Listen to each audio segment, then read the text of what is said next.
This hearing will come to order. Welcome to the Economic Policy Subcommittee hearing on this important topic of economic mobility as the American dream in crisis. I'd like to thank Senator Cortez Masto and the witnesses for being here, and also our Banking Committee staff for their help pulling us all together.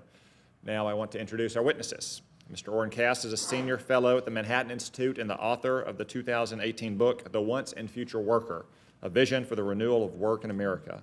Mr. Cass was formerly the domestic policy director of Senator Romney's presidential campaign in 2012. Dr. Yuval Levin is a resident scholar at the American Enterprise Institute and the founding editor of National Affairs. Dr. Levin served as a member of the White House domestic policy staff under President George W. Bush.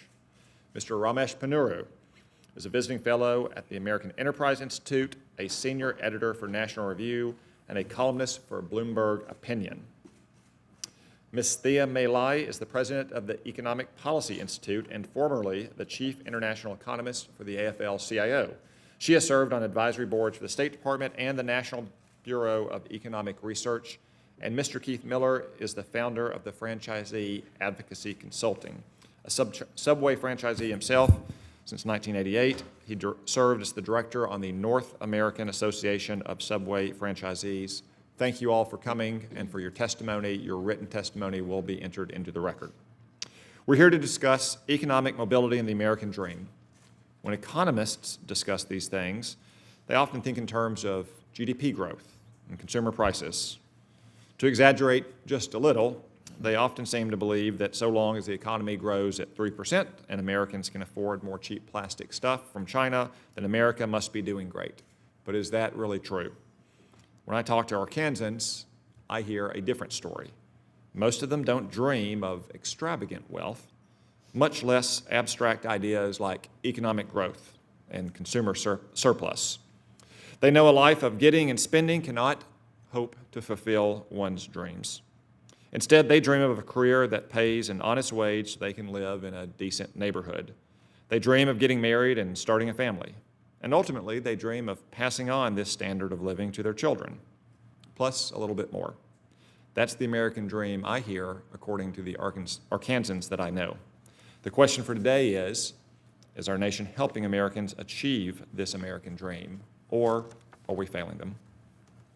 I have to say, I think in some important ways our nation is failing our fellow citizens. The labyrinth of subsidies, regulations, and misguided priorities constructed here in Washington often does little to help the large majority of Americans who don't graduate from college, the silent majority who work with their hands and on their feet.